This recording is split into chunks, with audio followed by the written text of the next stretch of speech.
Thank you. Stephanie Nowers. Here. Dee McKee.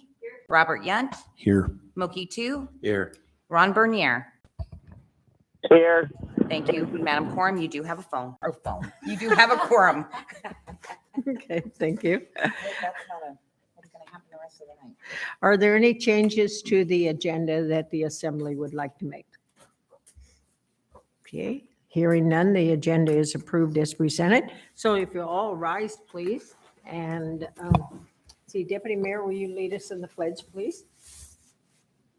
I Pledge allegiance To the flag of the United States of America and to the republic for which it stands, one nation, under God, indivisible, with liberty and justice for all.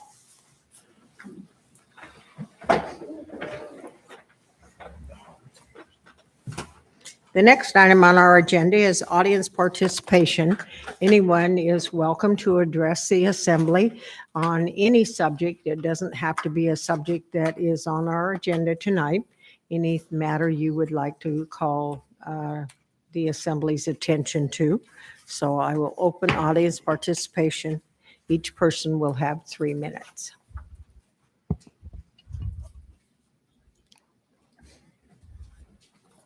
Let me get the button for you. Okay. And just state your name and then go ahead. Thank you. Hello, my name is Marissa Coman, and I live in Wasilla. I have lived in Wasilla now 8 years. Kirby Coman is my husband, and we've been married. This year will be 6 years, but him and I have been together for 12 years. We have 2 kids, and that's one of them. I am here in support of my husband being on the assembly for District 6. He is a great man. He's very honest. He is loyal, and he sticks up for what he believes in. He's great to work with, and he is very articulate, and he is the smartest man that I know. And I love him very much. And he is the best father that I know, too. And a great husband. Thank you. Okay, thank you. Anyone else in the audience that would like to? Yes, come up.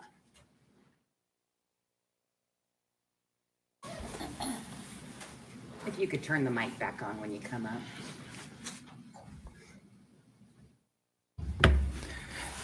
Dick Clippard. I think that I am up here in Alaska because of the pioneer spirit of my family. If you go back to the Clippard ancestry, we moved here at the beginning of America and moved west since then. And I get to be the furthest west. And I think that Alaska is the best place that embodies that pioneer spirit. And we need that in business leaders. We need that in our government. And we need that just in day-to-day individuals. And someone who has performed as a pioneer, as a business leader, is Kirby Coman. And he's up for consideration tonight. And I'd like everybody to consider him because he was a pioneer in his business and his front. And he moved on the frontier. He was on a border when he started that. And he put his money where his mouth was. And he invested in this community. And he's also brought people to his church, which he's brought people that some churchgoers would never reach out to. And he put himself in a place where a doctor would put them if they were trying to treat sick people. And he got to reach out to people. And that's a wonderful thing. And that's not even related to the pioneer spirit, but in a lot of ways it is. And I think he embodies that. And I think he's the person who should fill District 6 seat. Thank you. Mm-hmm. Thank you. Thank you. Caleb, do we have anybody online who wants to testify? We do not. Okay. So with that, I will close audience participation.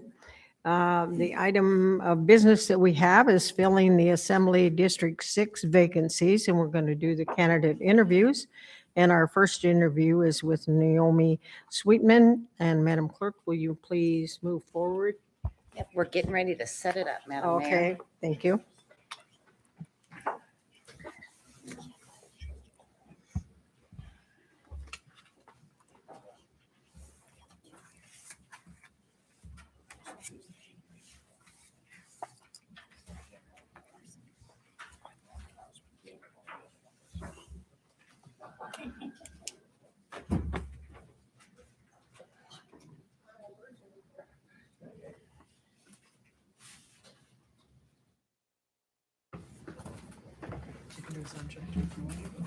Ms. Sweetman, can you hear me?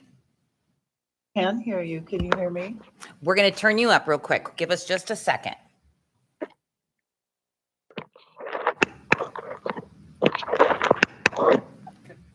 Can I have you say something again just to make sure we can hear you? I can hear you fine. Can you hear me? We can. Perfect. Hi, I'm Lonnie McKechnie. I'm the one you spoke to on the phone. I'm going to be the one this evening asking the questions. The assembly may ask follow-up questions. So thank you for being with us. The first thing before we start, would you like to give a brief moment to tell us about yourself? I'm a lifelong. I was born and raised in Anchorage and spent most of my years in the Valley in Big. I graduated at Wasilla High, and I have been living in Anchorage for the last 20 years, and most recently moved out to get closer. So I'm back home and Thank you. Is there anything we can do there? She's breaking up just a little bit. We heard what you said. There was maybe one or two words that we didn't hear. I'm having IT come up and look. You could turn off or down noise suppression in device settings, if you can find that. You might want to come up here. Okay.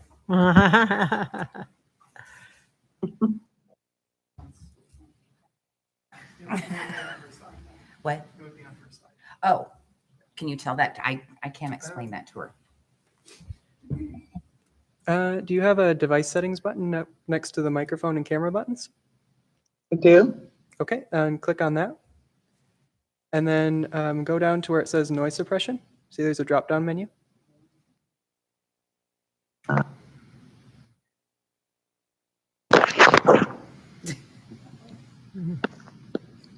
don't think I have. I'm on my phone. Oh, okay. I'm not sure exactly where it is on a phone. We can hear you pretty well. Well, if we need you to repeat something, I'll just ask you to repeat it. Sorry about that. That's okay. So we're going to start off now. I'm going to have the first question. What do you think is the most important skill for an assembly member to have? I think the most important skill to listen to the constituents, to listen to the assembly, the other members of the assembly, and to really take in all of the facts, logically think about, consider what the issue might be. And I think that really take a deep breath and pause for a moment, consider all of the facts and all of the information that you've heard. I think that's probably. What do you feel the role of local government should be, and how do you help accomplish that as an assembly member? I think the role is care of those are a community-wide, such as roads, those kind of things that the whole community accesses and needs to be able to improve. That is what the local government, I think we take up that in wider community, those local government. And can you read the second part of the? Well, first I'm gonna get with IT because you broke up a lot there. Caleb, do you think it would help if she called into the number? If I can get you to go to your phone real quick and have you call in, and we'll be able to hear you better, I do believe. So let me know when you're ready, and I'm going to give you the number. And once you get the number, you'll have to hit, well, can you get her?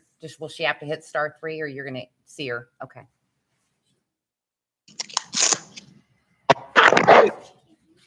Helpful if I turn. I'm sorry? Camera. What? Would it help if I turn the camera on? You won't have to turn your camera off. No. No, she doesn't. No. Are you ready? I'm ready. Dial 1-855-225-2326. And once you hear that you're on the conference, you'll have to hit *3. Star three? Okay. Caleb, are we going to have to turn off our audio on here so it doesn't come over this? You're going to have to come up here and do But- that. But I'm sorry. do I stay on team? You can stay on Teams. I'm going to have Caleb turn off the mic through Teams, and we're just going to hear you on the phone. Yes. Okay, try one thing first. I may have a way. What? Can we try one thing? I Sure. might have a way. Okay. I only can mute my mic. I don't know how to mute hers. She's going to try one thing first, Caleb, so give me a second.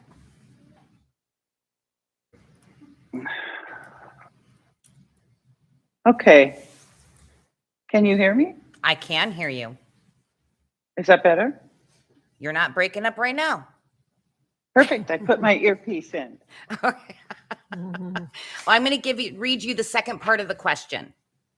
So Okay, the first thank you. part was the role of local government, and how do you help accomplish the goal of what you believe in local government as an assembly member? I think you help accomplish the goal by attending the meetings, listening to your constituents, working through the different issues that come up at the assembly meetings. I was going back through some of the items that the assembly covers, such as ordinances.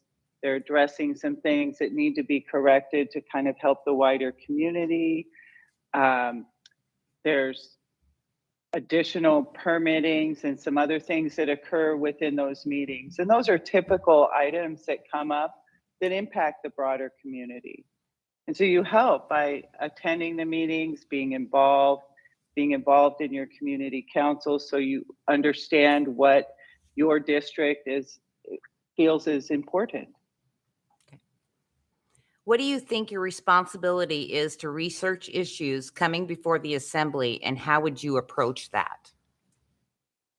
I think that's critical. I can't speak about something if I don't know what that is. So those issues that are coming before the assembly, it's important to spend a little bit of time taking a look at what those items are that are going to be addressed at the meeting, and taking the time to research the impacts of those kind of things. That might be a simple research in looking at it.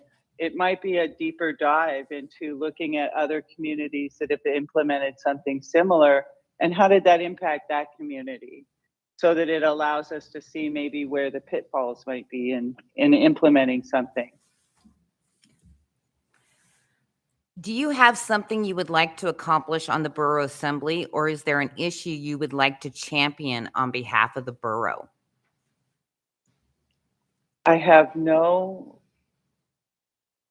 issue that I'm strongly wanting to accomplish on the borough, and I have nothing I feel I need to champion for the borough. I put my name in the hat because I believe that local government is important to the American citizen and important to the community. So I put my name in to serve the district, and I want to give back to my community. I have spent many years living in Alaska, and I want to give back to my community and provide fair and balanced representation on the assembly. Okay. What is the most difficult decision or position you've been in during your professional career?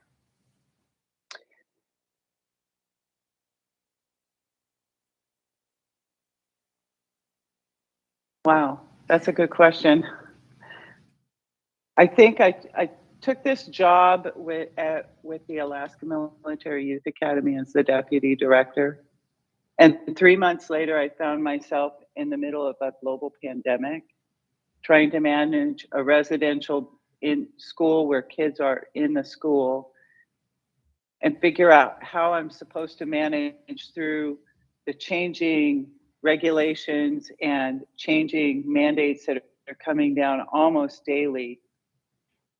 And I'm still trying to learn how to be the deputy director. And that was probably one of the most challenging times in my career.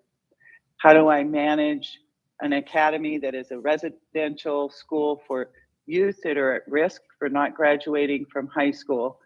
I'm asked to let those kids go back home, and now I'm having to figure out how do I keep my staff working? How do I keep the kids engaged in a distance learning environment? And it was challenging. What role do community councils, comprehensive plans, and the desires of communities play in your decision making? I was a member of my community council in Anchorage, and I actually served as a co-chair of that community council.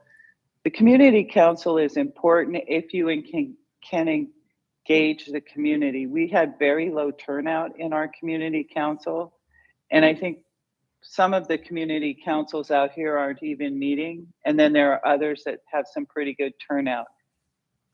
I think being part of that community council is important. In the community council that I was engaged in, we went out and did some work in our community to improve our community. We partnered with the municipality of Anchorage to clear brush in one of the parks that was creating some real crime problems for us.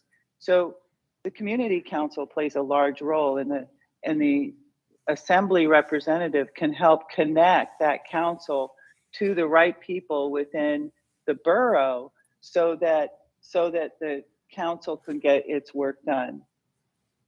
So I think you answered the second part of that question that says, have you ever attended a community council meeting? Yes, I have. What do you see the Mat-Su Borough doing really well?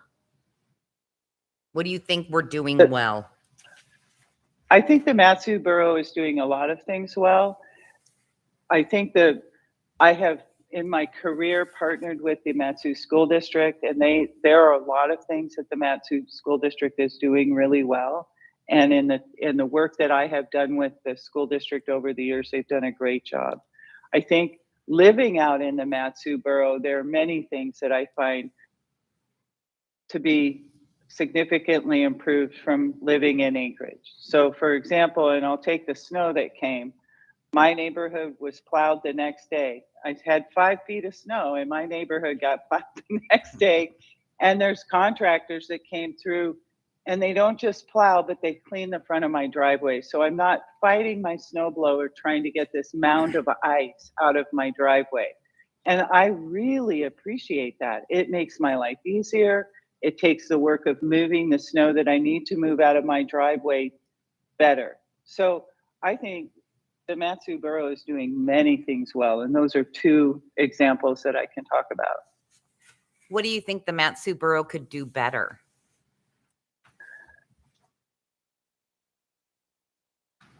You know, I haven't given that a lot of thought.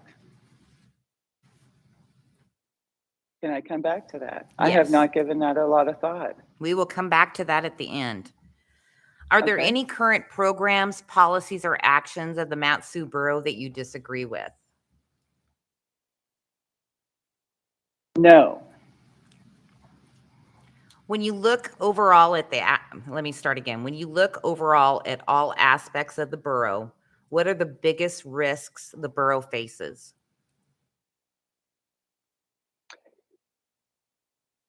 I think one of the biggest risks the borough faces is how large it is and how spread out it is.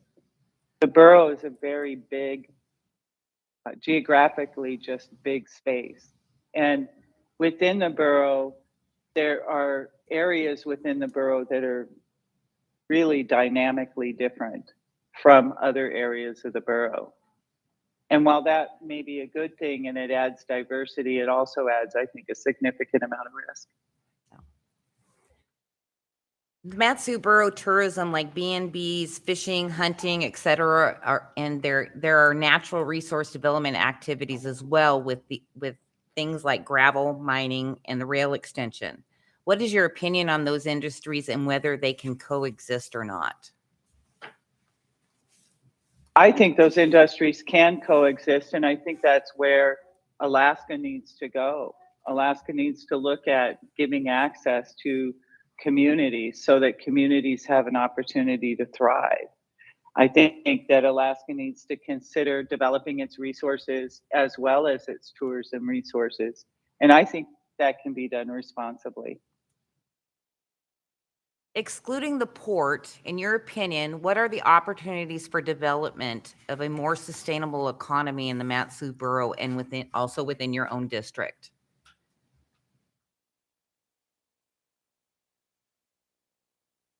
And you excluded the port.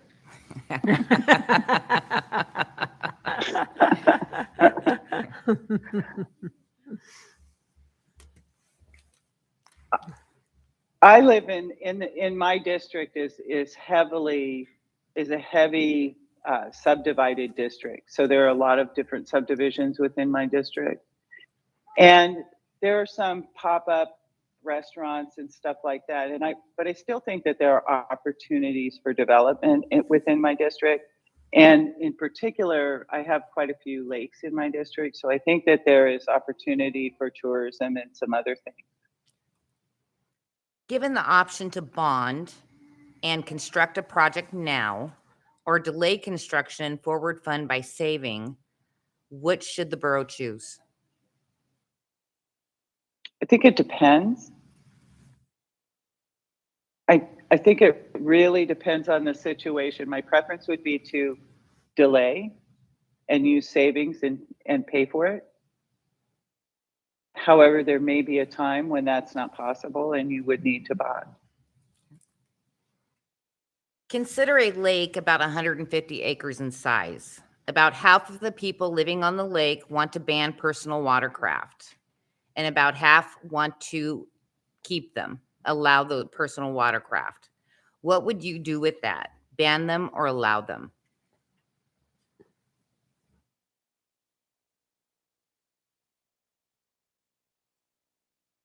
And I really am the one that has to make that decision. That's a terrible decision. They do come to the assembly. Yes, as you said that, I was like, oh God, I actually know some of those lakes. I would hear both sides of that. It would depend, I think. I want to say, yeah, I'll ban them, or no, I won't. But I think it would really depend on the impact to that lake, the impact to the people that are living in the lake. And you would really need to hear both sides of that argument. When someone calls and is very upset about their assessed value going up, what are you going to tell that angry constituent?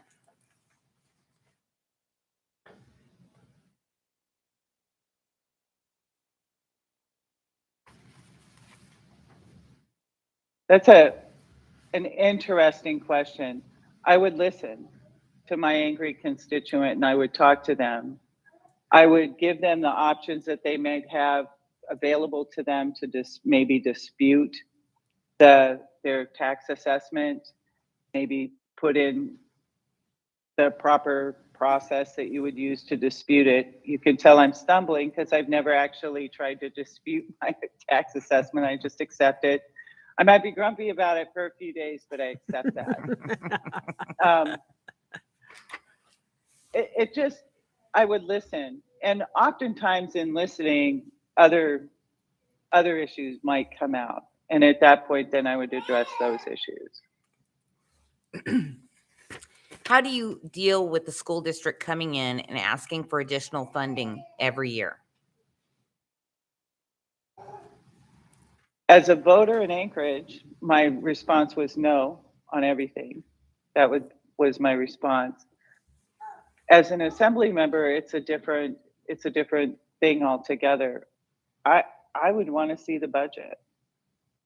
I would want to know how they're utilizing and spending the resources that they have. I would like to see, I would want to see what their statistics are, what their results are with our kids. How are they doing? How are our kids learning? Are they achieving the things that they need to do? And if not, why? And what can the school district do to improve those things before I'm ready to just throw more money at something? those are the questions I would ask. What are you using the money for? How are you using that money, and what are the benefits of that money? They should be able to produce good value. I mean, Alaska is rated at the bottom of most of the educational systems in the country. So what is the school district doing to correct that? How would you characterize your position on personal property rights versus governmental regulations? I'm very conservative. I believe that the personal property owner should have the rights to their property. Ironically, I live in a HOA, so I have to get permission to do a few things. You would laugh about that. But I haven't found that overly burdensome. They do believe that the property owner has the right to their property and to utilize their property for themselves. And I caveat that because there are times when you need to have some kind of ordinances and some kind of regulations on how people can use their property.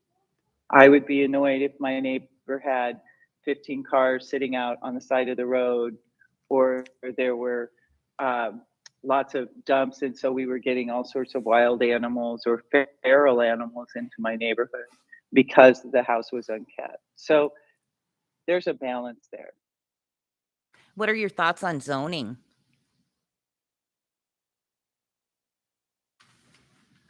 I have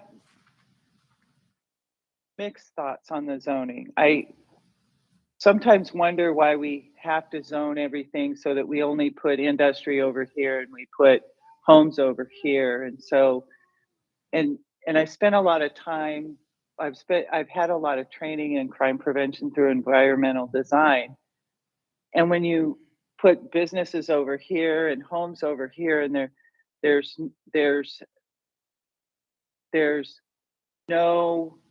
nobody here at night in the businesses, and there's nobody here during the day when everybody's at work at the businesses.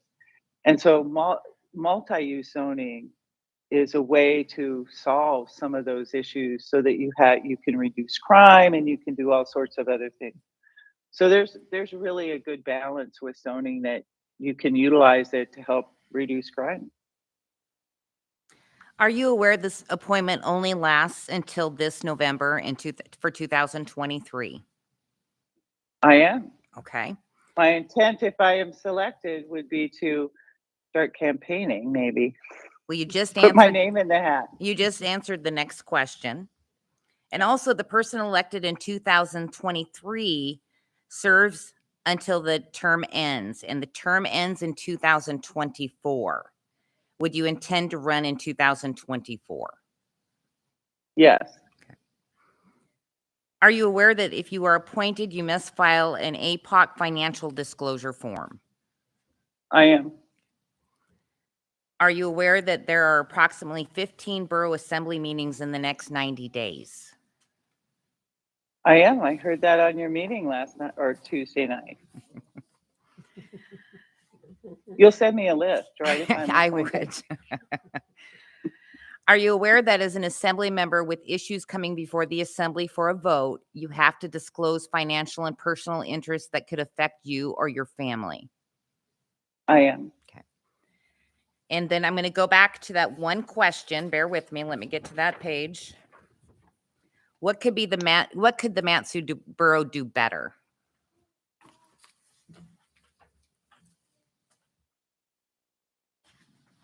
If you were asking me what the municipality could do better, I would have a lot of things to tell you and a lot of things that I could say. When you ask me what the Matsu Borough could do better, I just really don't have anything to tell you.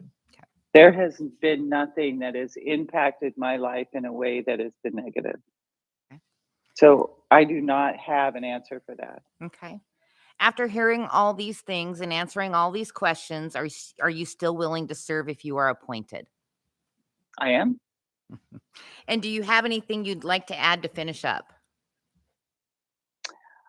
I do not. Well, we appreciate your time, and Nick or I will get in contact with you later. Thank you very much.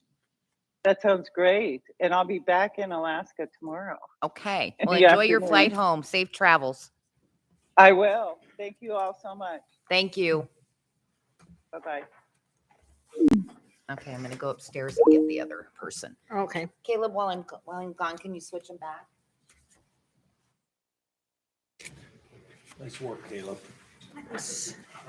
So those that are listening online, the clerk is going to go get one of the other two candidates. So Smart young man. I know he's a real blessing, isn't he? I almost put some information, but I like stuff. Oh. As is law, that's what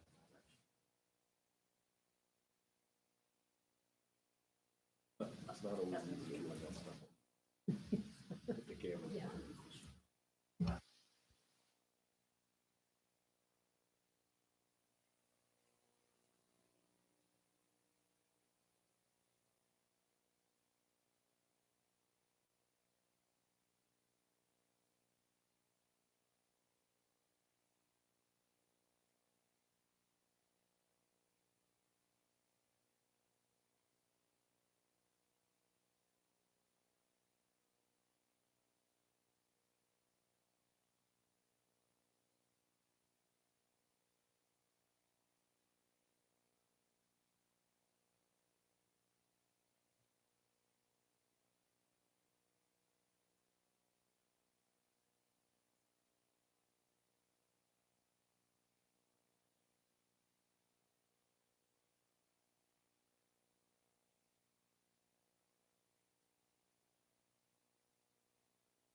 Well, hello.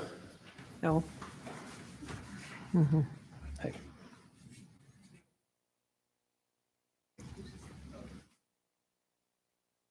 Just a second. No worries. And I want to make sure I say your last name right. Yeah, it's Coman. Coman. Yeah. Okay. Well, I'm Lonnie. Like I just noted that I'm going to be the one asking the questions. Can you turn your mic on? Oh, I guess I do need it on, don't I? Thank you. Thank you. Before we start with questions, would you like to give a brief moment to tell us about yourself? Yeah, you bet. All right. Well, I'm a sibling of 9. I got 5 brothers and 3 sisters. I was born, the only person in my family born in Alaska. I was born in Nikiski. After that, moved to California. My dad was a firefighter, a paramedic. Mother was a stay-at-home mom. We grew up, homeschooled for the most part. A couple of my siblings did go to high school in California and started getting into some trouble. So my mom's side of the family is from Alaska. My dad's side of is from California. So we moved up here pretty much to keep us all out of trouble out of California. So we moved up to Big Lake in 2003 and lived on the lake for a little bit. And then when I was 14, I decided to go commercial fishing out of Cordova. Did commercial fishing for a few years, did some catch processing, seining, drift netting, and tendering for 3 years. And then got into the oil field, went in to be a seismic surveyor, worked out of New York, Pennsylvania, Texas, up here as well in the Cook Inlet oil field. After that, moved on to work for Doyon Drilling on the drilling rigs up on the North Slope. I'm a shareholder in Doyon, so started as a roustabout and worked up the ladder, became, worked up on the floors, then worked my way up to the derrick, so about 5 positions. And then after that, I quit to start my own business and been a local business owner since. So I got family with me, my lovely wife. She was here. My 2 kids, son and daughter. Her name's Liberty. She's 4, and Jethro. He's about 9 months now. Let's see. I've lived in the borough for over 10 years. Bought my own. Our first place was in 2013 on Wasilla Fishhook, and sold that. Kind of been around the state a little bit. Was living with her mother-in-law in Anchorage. Was renting the place out to my brother, and then we got hired Spinell Homes, built us a house over on Kearney, which is where we reside now, over by the golf course out there. Aside from that, I've always been, involved with the local community. I've been here multiple times, appeared in front of the assembly on multiple occasions, and just really work with my family, and God-fearing man. I would say I'm I'm registered Republican, but more of a libertarian at heart. I believe in less big government, more of a local governance on a local level, and listening to the citizens, and having a hearsay, letting them kind of manage themselves versus big government. Believe in paying less tax, and more of a constitutionalist, more of a freedom person. I'm big into life and liberty, and so I don't know what else could I tell you about myself. My local business owner. I own a few different businesses here in the borough. Taxpayer, property owner, own a few properties around town. Also in Hawaii, we have a business on the island in Hawaii, on Kona. And I'm just here to do my part. Really feel I feel like not only am I intrigued by the public process that it takes to operate a borough and listen to your constituents, but also feel kind of obligated because I feel like I have a good voice, and just a strong voice to be able to listen to some people, and be able to come up with a good, fair, and well thought of process to move things forward. And looking at doing everything with an open mind, not everyone has an idea, so you listen to them all, and then you kind of just come up with the best agenda moving forward. So appreciate the time to speak a little bit about myself. And What do you think is the most important skill for an assembly member to have? representing their constituents, being their voice, taking the time to hear them out, and like I said, just coming up with the best solution for any issue that might arise, or anything that might affect them through their neighborhood, or so just really being a representative for your constituents, I think, is the biggest for your assembly member. What do you feel the role of local government should be, and how do you help accomplish that as an assembly member?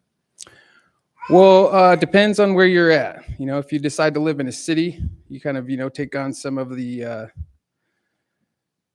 you pay different tax to the city, and you have more benefits as far as the sheriff's department and the local fire and everything like that. Here in the borough, and assembly members pretty much they got the power of the purse, setting the budget, setting the property tax mill rate, and coming up with policies and regulations that that's carried out by the administration, I guess. And so yeah, I would say the biggest thing is that they're setting the budget, spending dollars, and finding out how much to tax people. Okay. What do you think your responsibility is to research issues coming before the assembly, and how would you approach that? Can you repeat that first part of the question? What do you think your responsibility is to research issues coming before the assembly, and how would you approach that? Just being aware of each resolution that takes place, and doing the research that it takes to actually dive into the logistics of it, the funding of it, who's the contractors that are performing the work, and just being fair with looking at it through the eyes of I'm a conservative, so I'm a little bit people call me a little bit frugal, so just making sure, hey, we're not overextending ourselves, or we're not taking on something that we don't need at this time, or that's something that's going to be best for the people. Do you have something you would like to accomplish on the borough assembly, or is there an issue you would like to champion on behalf of the borough? Actually is, and not that I would say this is a for sure thing. It's something that would do some discovery for the Department of Finance, but I'm a firm believer in ownership. And I think that, like I said, I'm not saying that this is the case, this is what I would do, but I'm going to look into it. And I think that we should do away with the property tax and move to a sales tax. And there's multiple reasons behind that. I can speak to those a little bit. One would be, you know, with a property tax is that you have all your taxes is coming from people within the borough.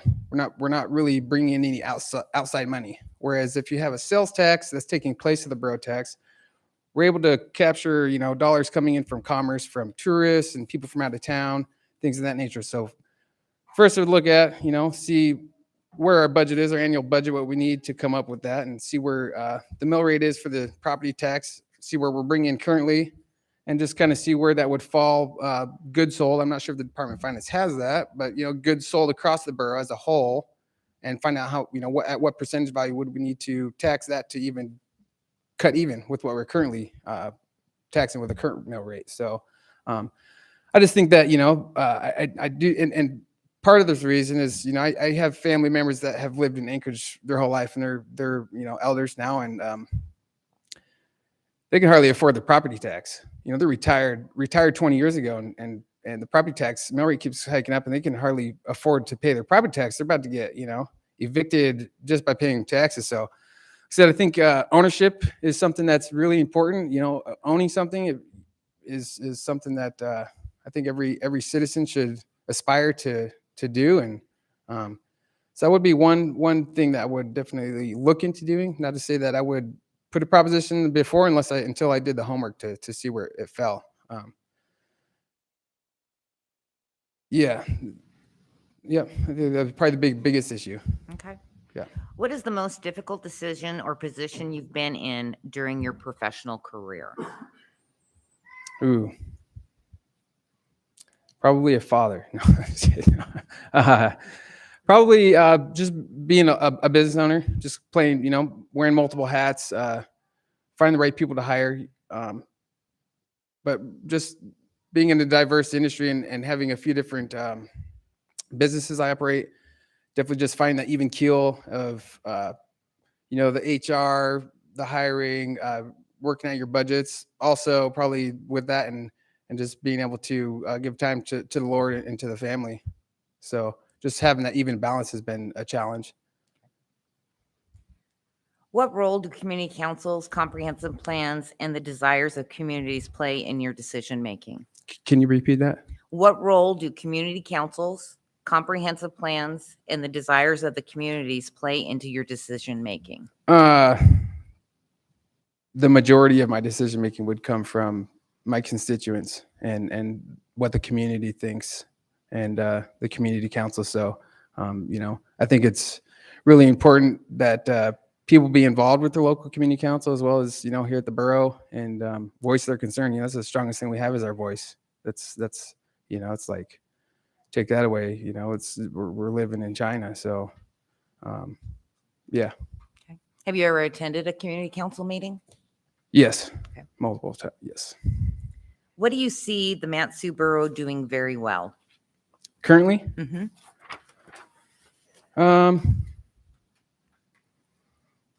So take care of, regardless of what anyone thinks, I do see the road projects and everything going on. So expanding in a good fashion. That's not, you know, take care of the roads, take care of the highways and the roads. Yeah, I think they do a pretty fair, good job with the budget spending and where they're allocating funds right now. What do you think the borough could do better? Probably, I would say the borough or the assembly, the borough as a whole. The question I'm is gonna the leave borough. it up to you. Yeah, okay.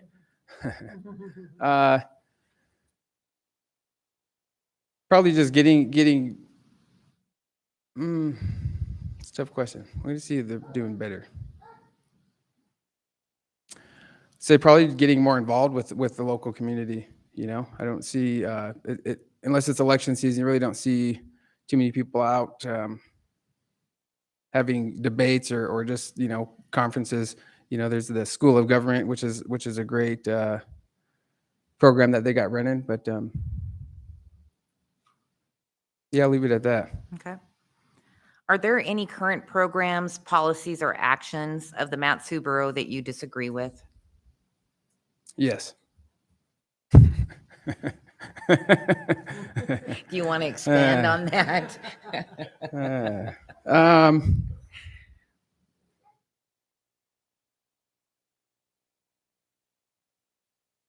I mean, I think one would be, the property tax.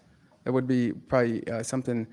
So I'm not against all taxes. I know we have to fund everything within the borough somehow, but I think that it's inevitable that property tax is going to continue to climb. And by the time I retire, I don't want to be paying a property tax.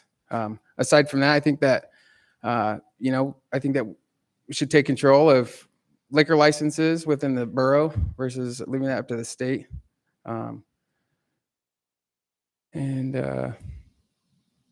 Yeah, I'll leave it at that, I guess. When you look overall at all the aspects of the borough, what are the biggest risks the borough faces?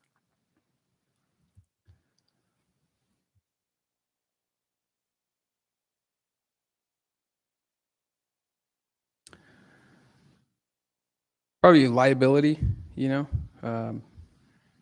know you guys, the borough, I'm sure does a fair job with, covering their tails, but I think that I guess for me, I'm being a constitutionalist and just kind of thinking something I would like to do is claim the Mat-Su Borough as like a constitution safe haven. There's multiple counties that have done it in the states, and really just putting the federal government and the state on watch, letting them know that we're here to protect our citizens. We live by the Constitution of the United States, and that's what supersedes federal or state law. So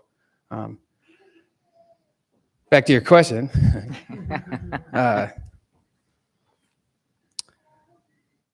What was the question? When you look overall at all the aspects of the borough, what are the biggest risks the borough faces?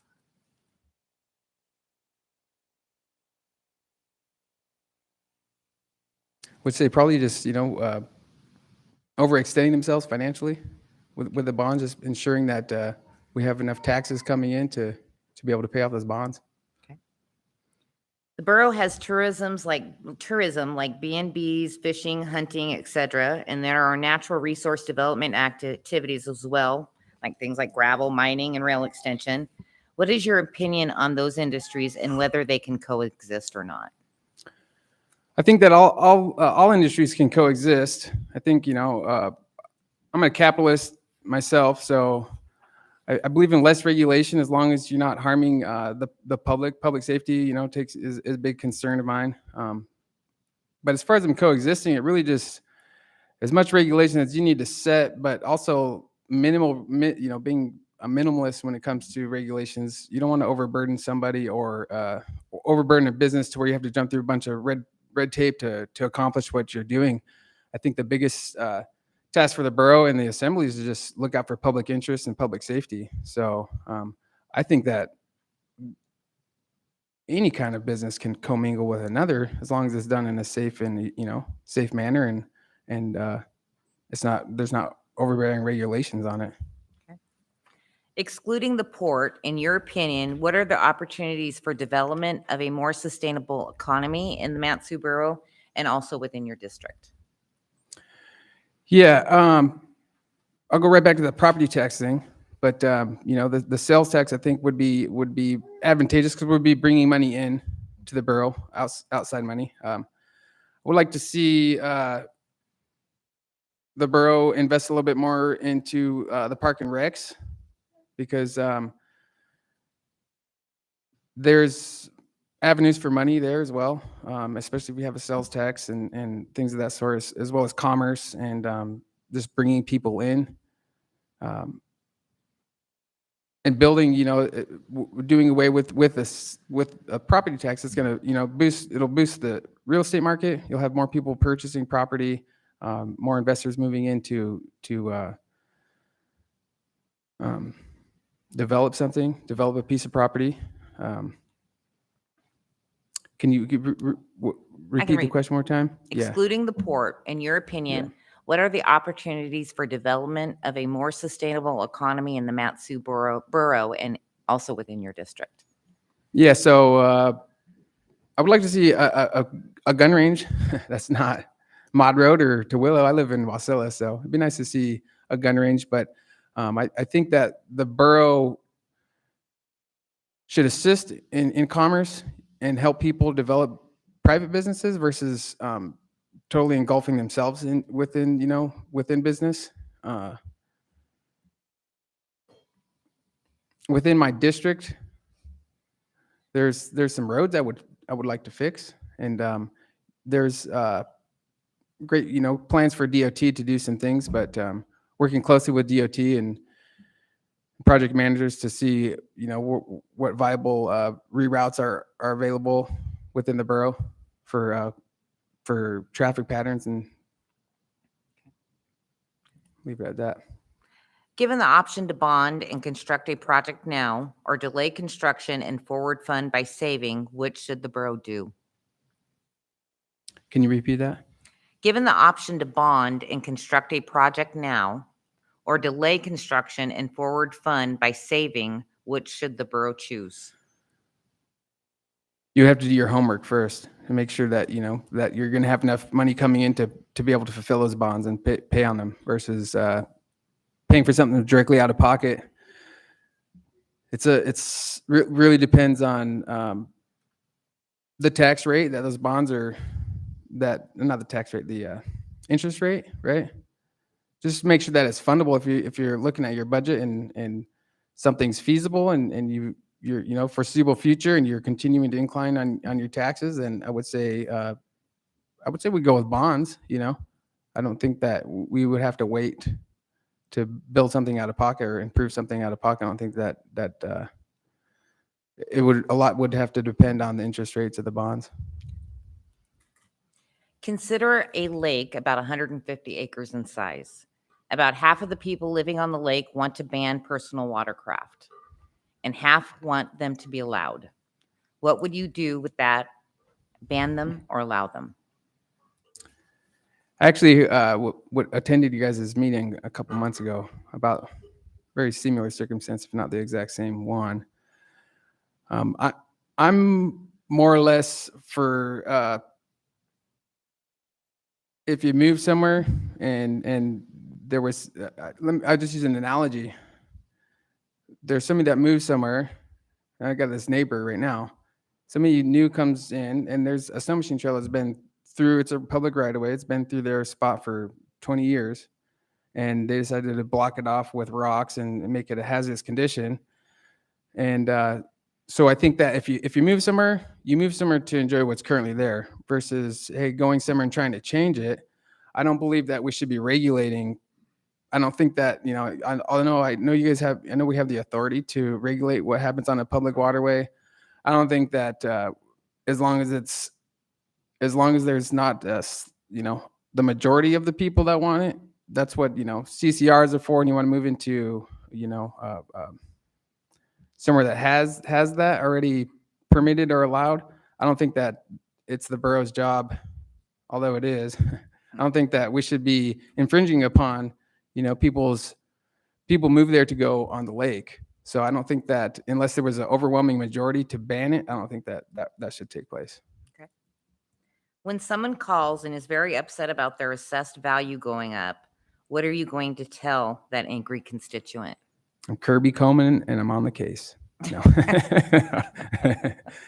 I actually, one of my properties that I owned had a structure on it that was, it was an abandoned shack, and I was paying property tax on it for a few years. So I called to get it reassessed, and it came off the property value.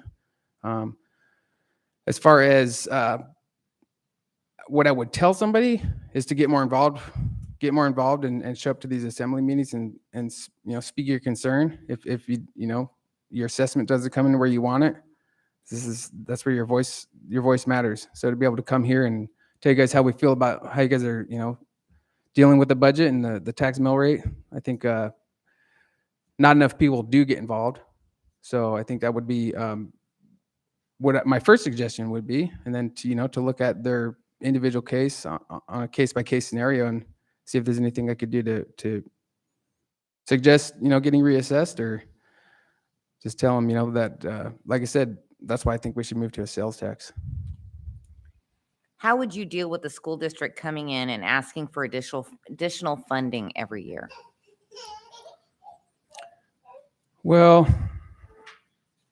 they're actually there's some legislation at the state level to increase, I forget what the term is. It's pretty much a dollar amount that each school gets per student they have. And man, it's the proposition that's in front of the House and the Senate now it's the biggest increase yet.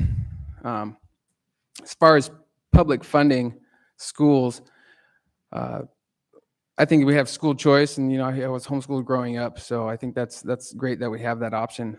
But as far as the borough funding additional unforeseen expenditures that the school needs, unless it's an emergency, or it's with general with a general sense of inflation, which is crazy right now, then it would just be something that you would have to look into and investigate and see if that's where the dollars need to be spent and if it's worth it. And also listening to not only the school board but also your constituents and the parents taking their kids to school, getting involved, having a town hall meeting to actually hear people out and see where if we're going to direct these funds to the public schools, are they going to go where it's most needed?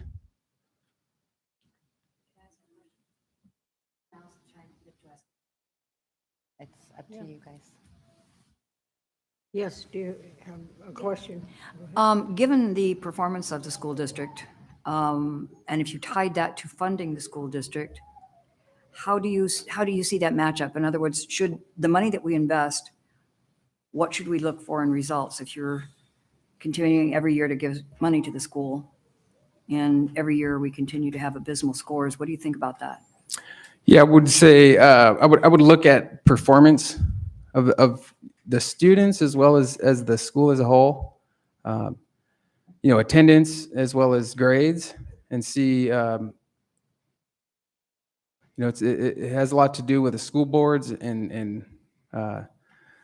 but as far as a financial standpoint, I would say looking at their record of attendance and how many students they have to see where, funds should be allocated. I'm not sure if that answers your question.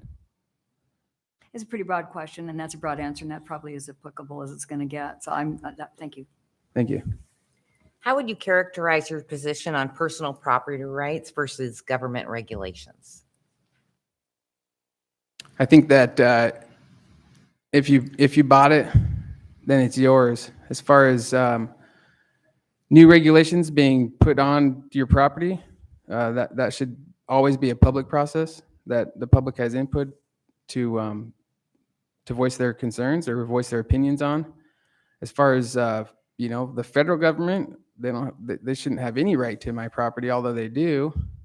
Depends on which way you look at it. But I think that if I purchase a property, nobody should be able to tell me, unless I'm harming the public or beating my kids or something. Nobody should be able to tell me what goes on there, unless you're moved into a spot with ordinances or CCRs already. So, and if something comes about that something wants to be added to it, then that's the time for you to show up and speak your mind about what should happen with your property. Yes, go ahead. So on that question, do you think individual homeowner should have any input if the activity next to them would have a significant or could have a significant impact on their value or use of property, like a concert venue or a coal plant? Do you believe the individual homeowner should have any input if the proposed activity that the neighbor is doing might have a significant impact on their property value? Yeah, in that instance, I do. I know that you guys have, conditional land use permits for certain activities. So overseeing that, if there's something that would be that detrimental to the neighbors' properties, I would suggest that we have within our purview to set regulations on it, like in a CUP. Of course, everyone's entitled to their own opinion on things, but with that being said, I think that if a neighbor doesn't like what their other neighbor is doing, as long as it's not harming them, if it affects their property value, because you got 30 cars, as long as they're not breaking a law or borough policy, then they can take it up with their assembly member, and maybe the assembly member can put something on the floor to better regulate that sort of activity. But I don't think that, yes, they should have the right to do something, but not immediately. You have to go through the legislative process to do something about it. Okay. What are your thoughts on zoning? I think that it's something that the borough should take on. It really needs to be well thought. I know zoning isn't really a thing out here. There's multiple ways to skin a cat, and I would say it's something that should be done here in the borough, but with less regulations than let's say the city of Anchorage or. So I think that is something that's that's long overdue here in the borough, because there's you market something as commercial, well, it really just depends on where it's located. Is it? So I think that zoning would be something that the borough should tackle, but it needs to be well thought out and well planned, and really need a lot of public input for that. Are you aware this appointment only lasts until November 2023? Yes. Okay. If appointed to this seat, do you intend to run for office in 2023? I would say yes, definitely. The person elected in 2023 serves until the end of the term, and the term ends in November 2024. Would you intend to run in 2024? So they would. Okay, so it's a 3-year term, right? Actually, but it's you would the just finishing finish up of okay, assembly so member interim Sumner's until term. so yeah, I would say as long as I won in November, Okay. then I would run again in 2014. Okay. Yes. Are you aware that if you are appointed, you must file an APOC financial disclosure form? Yes. Are you aware that there are approximately 15 borough assembly meetings in the next 90 days? Yes, ma'am. Okay. Are you aware that as an assembly member with issues coming before the assembly for vote, you have to disclose financial and personal interests and could affect you or your family? Yes. After hearing all these things and answering all these questions, are you still willing to serve if you are appointed? 100%. Do you have anything you'd like to add to finish up? No, just I wish you guys make the best decision and look at this with an open mind. I think that it would be advantageous to have somebody younger to get on the assembly and kind of build some get more people involved. I will say there was I got probably 5 or 6 messages, and there was a bunch of people wanting to give public testimony on my behalf today, and I guess they had a really tough time getting in, and then it closed through. I don't know. I wasn't in here, so I couldn't speak on that, but. Yeah, I'm just here to represent my constituents and really be the best voice for them and to the best of my ability, do what's right by the borough and by the people. Well, thank you, Mr. Coleman. We appreciate your time. Thank you. And either me or Mr. Spropoulos will get in touch with you. All right. Thank you so Am much. I welcome to stick around? You can if you Okay. choose. Yeah. And we'll go up and get you. Okay.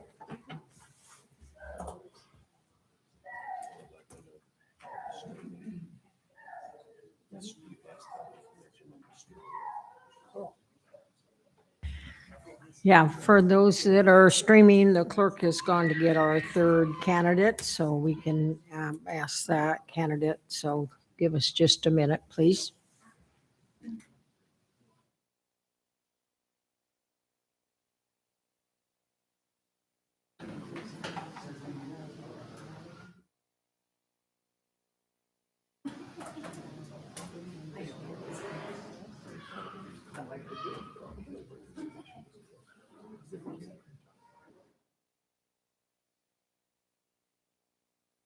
Because we went through cuttings. They weren't forced.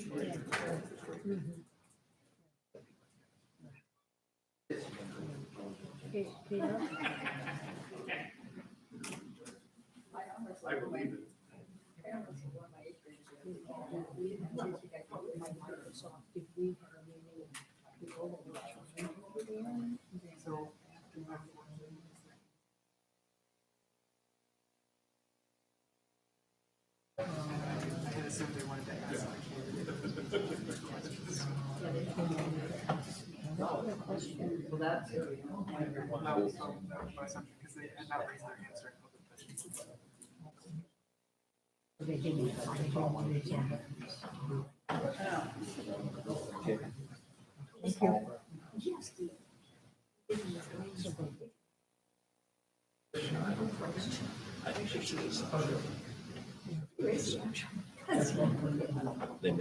Some of them.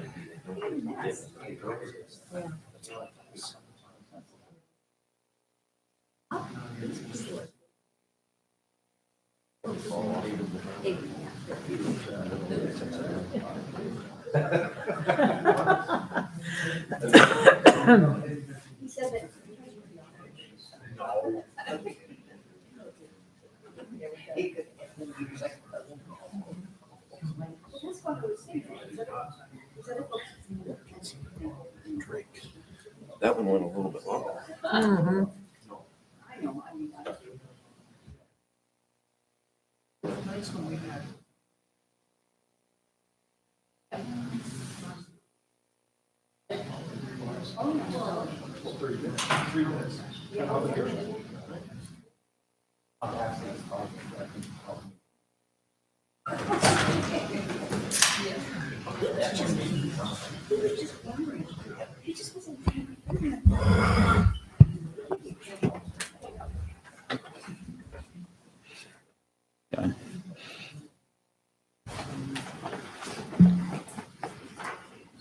Okay. Okay, go ahead. Well, thank you for joining us. Thank you. Before we start with questions, would you like to give a brief moment to tell us about yourself?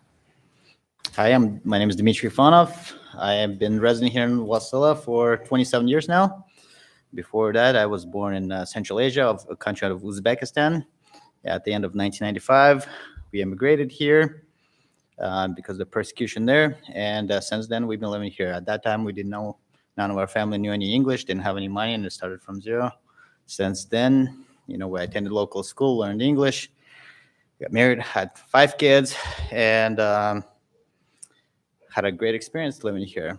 Traveled quite a bit, had plenty of opportunities to move to other places, other cities, and other states, and so far we enjoyed here. All of my 8 siblings besides me, total of 9, still here to live in the valley, and my dad has, I think, 42 grandkids and like 15 or 16 great grandkids that mostly live here, and we enjoy this place, and it's been long due, I think, for our family, for somebody to start being involved here on the local level. And if it's not somebody else, then who it is, then it's me. So, but in short description, Jesse Sumner himself, he has inspired me to do this. And after conversation with my family and some of the other things we've done as we got this process going, I'm here for you guys. So What do you think is the most important skill for an assembly member to have? communication is probably a good skill to have, because you will probably, even if me helping other campaigns, I've noticed people come and ask you the randomest questions and that are not even related maybe to that. So having a good communication skill and a very good temper, I think, is probably a good key to have. And then be able to oftentimes just explain some of the basic things, how things operate, oftentimes answer a question, or sometimes you just need to listen to them, just shut up and kind of and let them speak. And after a while, they almost like, they like you.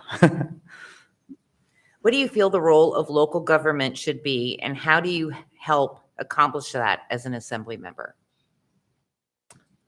Local government, we should have safe roads, great schools to go to, good response from our, fire, police departments, and so we're in a safe community to live. And as far as us continue to have the freedom why we enjoy living here in the valley. What do you think your responsibility is to research issues coming before the assembly, and how would you approach that? You're gonna have to explain to me a little more what that means. What do you think your responsibility is to research issues coming before the assembly, and how would you approach that research? I'll probably get to know both sides. If there's if it's a debated argument, to hear both. I actually enjoy talking to people that I don't necessarily agree with, to actually understand their way of thinking. And oftentimes by listening to that, you're willing to see their point of view. And then, so I guess get to hear both sides, look into numbers if it's a number issue, and kind of just like any project, you budget things, you before you start doing something, you approach it by preparing, doing your homework. Do you have something you would like to accomplish on the borough assembly, or is there an issue you would like to champion on behalf of the borough? Specifically right now, I can't think of many things, but I'd like to continue for schools to do well here, our roads to be well, because in the past maybe I'll get to the subject later, but overall, I don't have a specific agenda here right now. Okay. What is the most difficult decision or position you've been in during your professional career?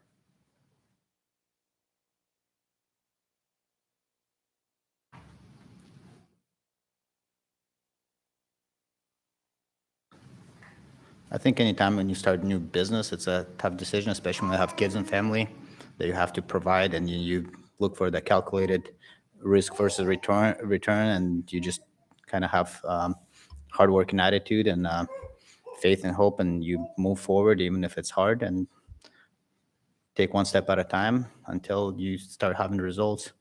And even if you don't get the results that you want, you don't let that disappoint you in life. You just move on in life. There's many more opportunities out there. Excuse me, let me start again. What role do community councils, comprehensive plans, and the desires of the communities play into your decision-making? That was a long one. I guess if I understood it correctly, listen to the public from the people who you're representing, and then obviously have a opinion of your own, so that you're not a complete pushover. I guess I do have personal priorities and the principles that I live by, and I wouldn't be able to cross those boundaries as well. Okay. Have you ever attended a community council meeting?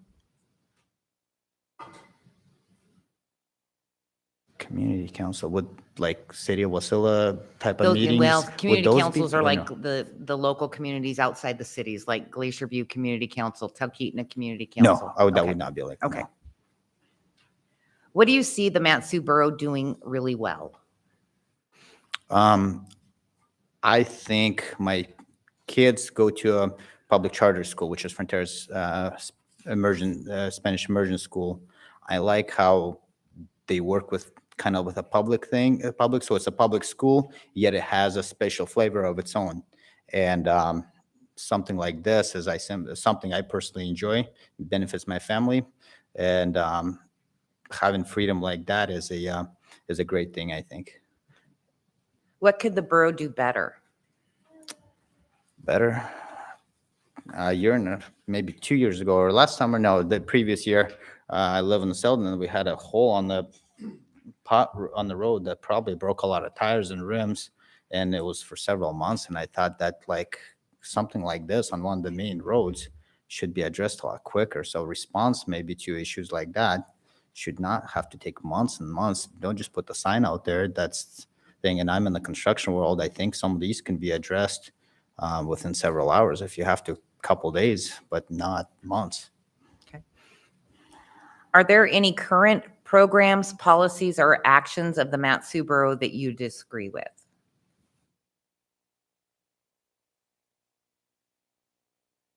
City of Wasilla is not considered part of this, right? This is separate. I'm sorry, say that. City of Wasilla stuff is separate, right? Yes, No. yes.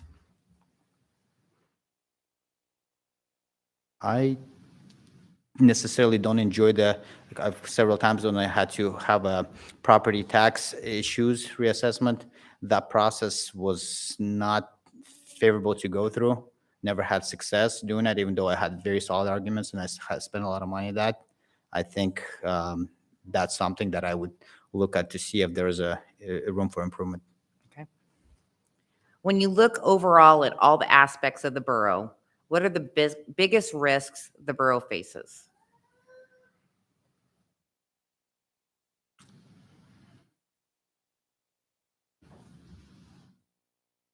I'd love to, the theft and the also homelessness is issue, something I've kind of faced directly myself. And unfortunately, I think it starts at the family level when that's where it comes down to. But even we can't really change that because these adults that are already on the streets. But I could see that being an issue and that something that we should address kind of be ahead of the curve before it gets so bad. Okay.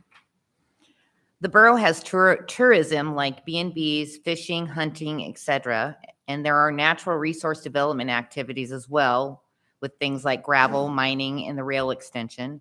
What is your opinion on those industries and whether they can coexist or not? I love them all. I mean, can they coexist amongst each other? Can they work? Can they work in the same community? Natural resources with the tourism. I don't see why not. I mean, okay. Excluding the port, in your opinion, what are the opportunities for development of a more sustainable economy in the borough and also within your district? Attract more business, have something that produces more jobs for people, and maybe even have productions of some sorts or anything like that, something that attracts tourism, because if people come here and invest their money and they spend money here, I think that benefits Valley directly. Given the option to bond and construct a project now or delay construction and forward fund by saving, which should the borough choose? Is that project brings revenue or not? It would bring a revenue. No, I didn't. I'm sorry. I didn't mean to say yes. So I'd say if it brings the revenue, I'd say go for it right away, start constructing it. If it's not, we'd have to look really close if it's something just somebody's wish list or if it's something that actually benefits the public. Okay. Consider a lake about 150 acres in size. About half the people living on the lake want to ban personal watercraft, and about half want them to be allowed. What would you do with that?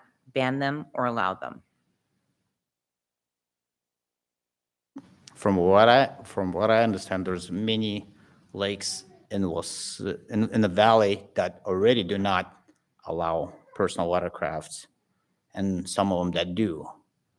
And if lakes, I don't think they belong to you said the homeowners, or who is the? It would be the people surrounding the lake. 50% want to ban them, about 50% don't. What about the people that have access to the lake that don't live on the lake? I think they should have voice in that for me personally, because I think that the lakes do belong to us, because they chose to live on the waterfront, and I have some family members that live on the waterfront. That's, they chose to build a home there or to live there, and if they don't like it, they probably go buy or build a home that lake that doesn't have that. And I think we should have freedoms to enjoy those lakes, and I think there might be a happy medium when it comes to that, is maybe have certain hours, after certain hours, to reduce or eliminate, and then during the day people can go ahead and enjoy the privilege that they have, and then at night people can sleep calmly. Okay. When someone calls and is very upset about their assessed value going up, what are you going to tell that angry constituent? Dr. Rob Young. Well, I guess there was I personally have gotten refunds checks in the mail for the property I own. So something's must be going the right direction.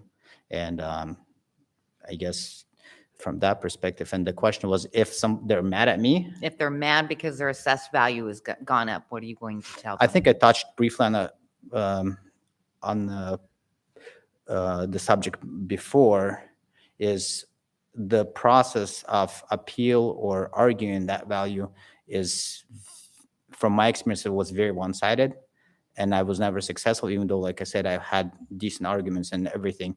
But I would say that probably explain the progress that was made. I also understand that the values go up, but we pay tax on the mill rate, and oftentimes you need to explain the difference, because your value might have gone up, but you're necessarily not paying more for it in taxes. Okay. How do you deal with the school district coming in and asking for additional funding every year? Additional. Look at the results. If they're not providing the results, why should we reward them with more money? How would you characterize your position on personal property rights versus government regulations?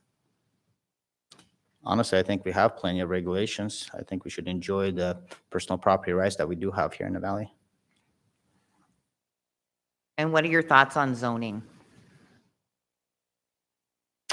City of Wasilla has a zoning, and I was a little bit personally involved in that. I don't necessarily enjoy that process of things, and I don't think government should be able to tell you what you can't do on the property. There should be general, simple to understand rules. And when you're buying a property, most people what you can build on it, what you can't. If you want to have more restrictions, you go to a subdivision that has that. And then if you don't, you buy a parcel that is not related to a homeowner association or something like that, and then you enjoy that property. And I guess if somebody develops a big tract or something like that, based on what makes sense for that property, they get to decide if they want to put additional rules, make it more stricter or not, because I think Valley is so spread and so big. One print doesn't necessarily fit what's in Houston and what's in downtown Wasilla or in downtown Palmer. So from that perspective, I think it's not one result for every little area, I guess. Thank you, Mayor. So on that question about private property rights, do you think that an individual homeowner, if the property next to them, if the proposed use might have significant impact on their property, say a coal plant or a concert venue is going in next door, do you think the individual homeowner that might be impacted by that should be able to have input on how that property is developed? I'm sure they can have input. Doesn't mean that they're going to get it their way. So I personally had more success going and talking directly to people and asking to see what they plan to do, or when I'm starting a build new project or something like that. It's never fun when you have a piece of property that has not been developed, and you as a builder or developer or an excavation personality myself, you come in, the people that are not even owners of that property, they oftentimes want to dictate what trees you're allowed or not allowed to cut on the property that is not theirs. And I try to still be polite to them and explain to them. Does not necessarily always work, but I'm there to do my work. And if I paid for that property and I get to use it, if I'm within what it's allowed on there, then I should be able to do that. Thanks. Can I ask a question, please? Oh, sure. What effect do you think zoning would have on a community? Just all of a sudden, if they decided well, I'm just going to leave it at that. What effect do you think zoning would have in this borough? What Can you good explain or- what kind of zoning you're talking about, please, so It- that I and understand? certainly there are different kinds, but how would that, what would the zoning do to the community? Would it enhance it? Would it not? Would it be detrimental? Would it be a good thing?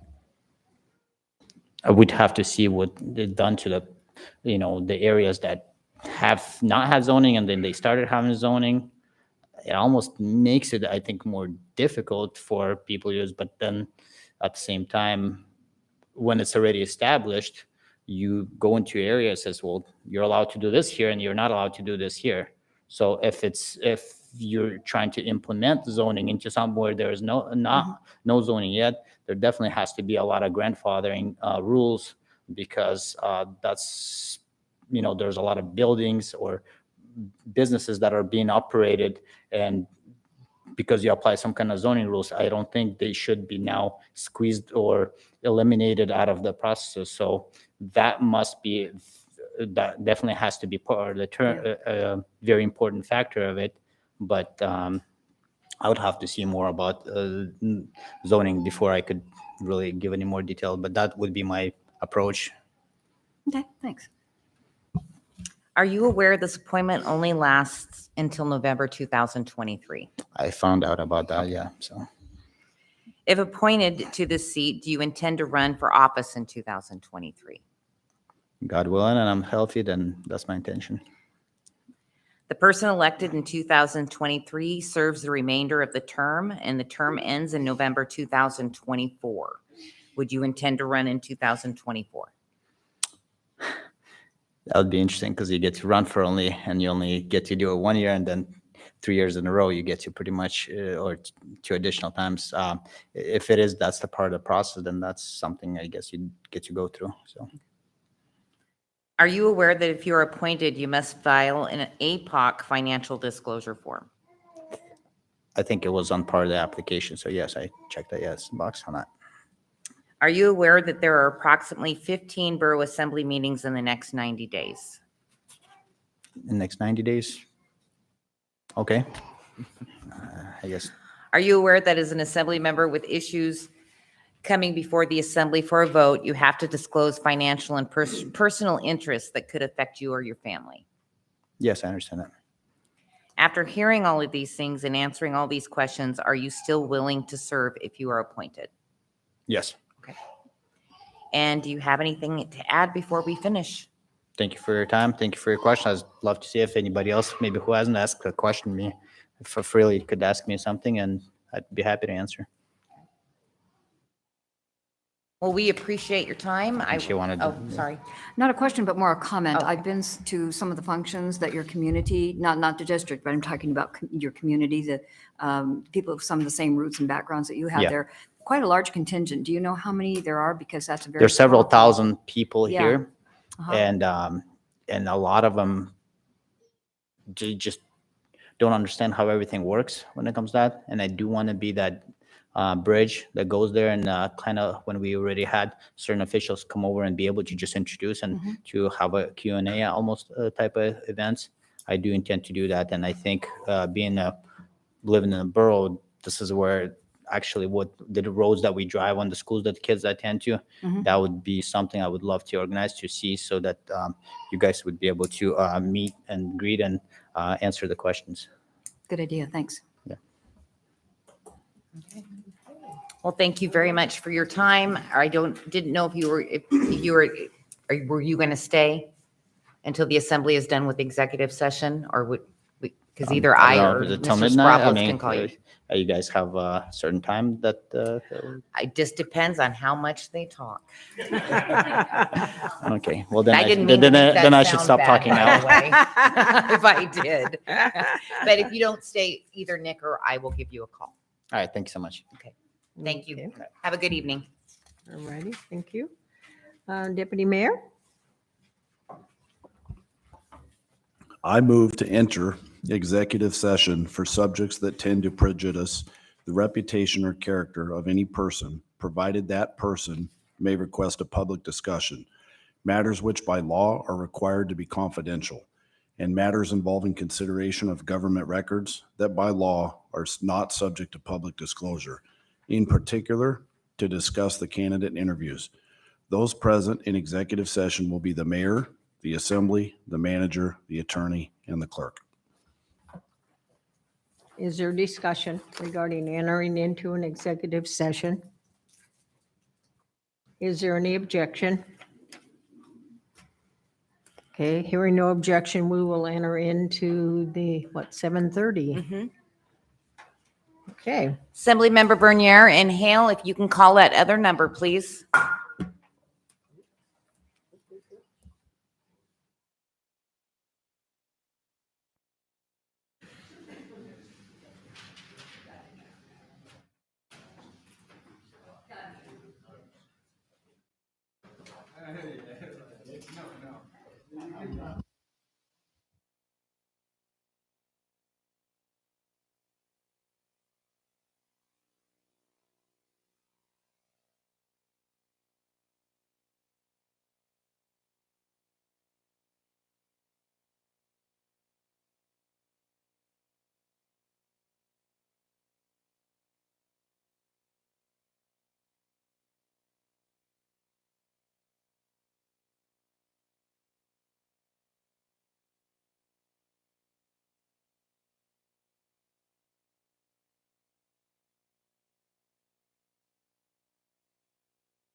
Caleb.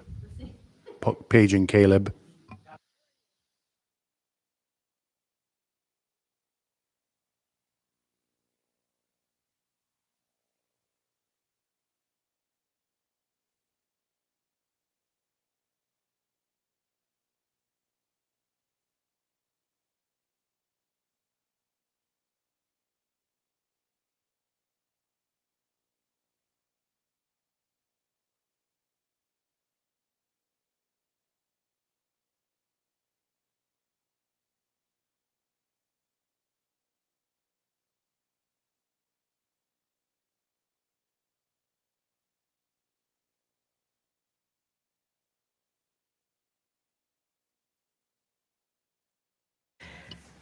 Okay, I'm going to go ahead and call the meeting back to order at 7:54, 56, I guess.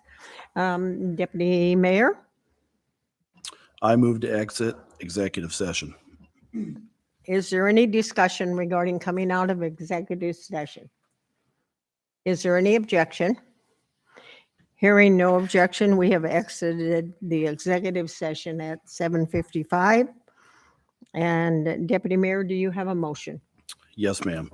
I move to appoint Dmitry Fonoff to the Assembly District 6 seat until November 2023, and if it's okay, I'd like to speak to it.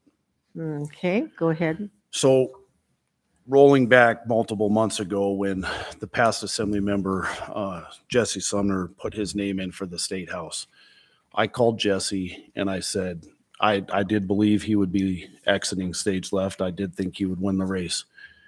And I asked him if he had put any thought into this. You know, if you're going to leave in the middle of your term, do you have a succession plan or have you done any homework on this? And he said, I've done some.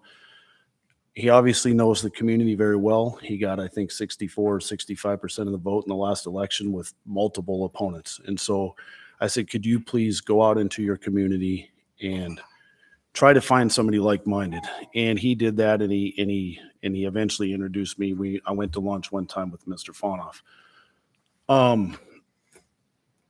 I was really pleasantly surprised coming in tonight at how amazing all three candidates are, or all three perspective, right? I can tell you, rolling back to my race or looking at Moki's, there was sometimes people who were all over the board on ideology. And all three of these folks that interviewed tonight were just, I can't even tell you, absolutely amazing. I hope that they stay involved and try to be on the planning commission, or there's a multitude of other things they could do. And I want to tell all three of you, I know the one ma'am, she's not, maybe hopefully she's listening, but there is an election coming up. This is only a few months, and then we hit the ground running. And I would encourage everybody to run and stay involved. I don't know how the vote will go, but that's my motion, and I hope everybody votes their conscience. So that's all I got. Okay. Further discussion? Yes. Moki. Oh, I'm sorry. Oh, I thought he was raising his hand for himself.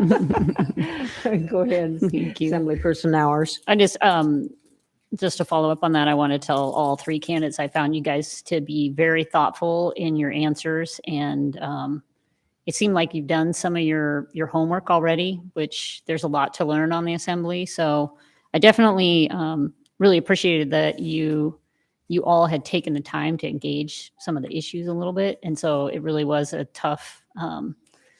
Yeah, they're all good choices. So kind of echo what Rob says. I hope you'll stay involved in, run again in November or look at some of the other positions with the borough, because I think you'd all be good representatives of your area. It sounds like you're ready to listen and work hard and, already know some of the material. So anyways, I just really appreciated listening to all the answers and you guys standing up there on the hot seat.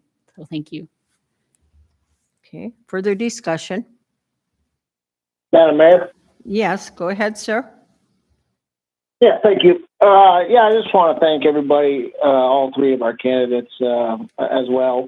All three of them did a really good job here tonight. Thoughtful answers, and really, taking the risk to put themselves out there.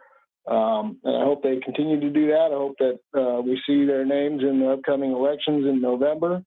But I will say that I did take the time yesterday to speak to Representative Sumner about who he thought should be replacing him on the assembly. And, we worked really well together for several years, and I am going to take his recommendation very seriously. So.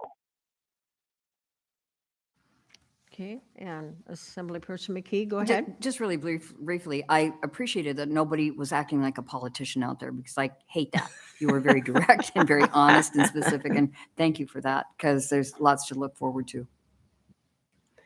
Okay, further discussion. Is there any objection to the motion? I just wanted to say thank you to all three of them for some great answers, especially the gun range. I really appreciate for what they came out and did a really good job. Thank you. Mm-hmm. Any further discussion? Is there any objection to the motion? Okay, hearing none, then the motion passes. Do you want to go ahead and say? Okay. Mr. Fonoff, would you like to be sworn in as an assembly member tonight? Or would you rather your family be present? It's completely up to you. Well, I'm sure you'd probably want to start before the next assembly meeting, but we could do it in my office before you start as an assembly member, and then we could do it again in just in public at the next assembly meeting. Okay. Perfect. Yeah, I understand. I completely understand. Okay. The next item on our agenda is parting comments. Mr. Attorney, do you have any parting comments? Just congratulations to the soon-to-be sworn-in, newly appointed assembly member. I will be in touch, talk about some things before your first meeting. And, I want to express the same thoughts to the other candidates and hope you stay involved in our local borough government. There's lots of ways to be involved.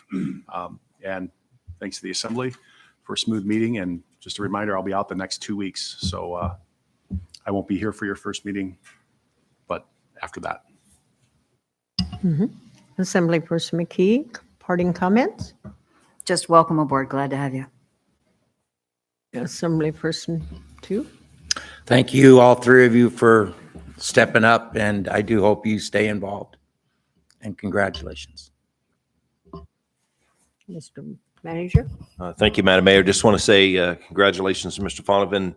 I would say, as an appointed official, I've been down there on the hot seat. I can appreciate how hard it is. So I do really appreciate being able to listen to the two of you and Ms. Sweetman as well. I thought it was it was great to watch and listen to your different perspectives. Thank you. Mm-hmm. Madam Clerk, parting comments? Sort of like Mr. Brown said, thank you to the candidates. It is difficult to get up and interview in front of the assembly at a public meeting. So I appreciate all three of you doing that, and congratulations. Deputy Mayor, parting comments? Yeah, I can tell you, being on the campaign trail is 10 times easier than what you guys did tonight. So we wrote these questions, and they're not easy ones. I commend what all three of you did. We got in here the easy way. I feel like, honestly, this is way harder if you want to know the truth than having a campaign. That's easy. People call you with one question. Here we threw 20 at you, and all of you guys did awesome. There was no wrong answer. I mean that. I spoke to my decision, and but I can tell you, we wouldn't have been wrong in any direction. Mr. Coleman, I can tell you, we are very like-minded when it comes to your tax concept is the Kenai Peninsula Borough tax concept. They have a substantially lower mill rate because they have outside revenue coming in. And I know the borough 10, 20 years ago wasn't known for tourism, but I believe because we have a good free market, friendly business environment, we're headed in that direction. And we do need to figure out as a community how we can bring in money from outside. So I really hope that everybody stays involved. I signed up right at the last minute because I didn't want to see the Matsu Borough become a first-class government and have emergency health powers. Right? I ran during COVID, and to each their own, do what's best for you and your family, but I don't think the government should dictate that. And that's why I signed up. And so I really admire everyone's answers. Yeah, awesome. Like I said, I hope everyone stays involved. Assemblyperson Howard. Thank you. Parting comments? Don't get the wrong idea. Campaigning is hard. So we all have our each opinion on that, but congratulations. Good luck on your first assembly session. First assignment is to take the agenda and decipher it. So it is a short meeting, but I look forward to having you up here. It's been kind of an empty seat, so look forward to seeing you up here. Thanks. Assemblyperson Hale, parting comments, sir? I think I said what I needed to say. I think we're good. Okay. Congratulations. Okay, let the record show that Assemblyperson Benair arrived at 8:02, and I'll ask if he has parting comments. I do, and I want to congratulate everyone. Really, you guys did a great job, especially the gun range. I like that. I'm sure you guys are destined to have a future in our government and a say, and I really push you to pursue that because you guys can do great things. You really can. I just wanted to wish everyone the best and ask God to bless all of us and to give us faith and wisdom. And let's give a moment to those poor victims in Turkey and all the chaos that they're going through. That could be very well us in the middle of a winter like that and earthquake, and just prayers to them. And I just want to wish everyone the best. In Jesus' name, amen. And my parting comments are, congratulations, sir. And to the two that were not selected, one of my responsibilities is boards and commissions. And I have lots of vacancies, so you will be hearing from me. So with that, I will adjourn the meeting at 8:06.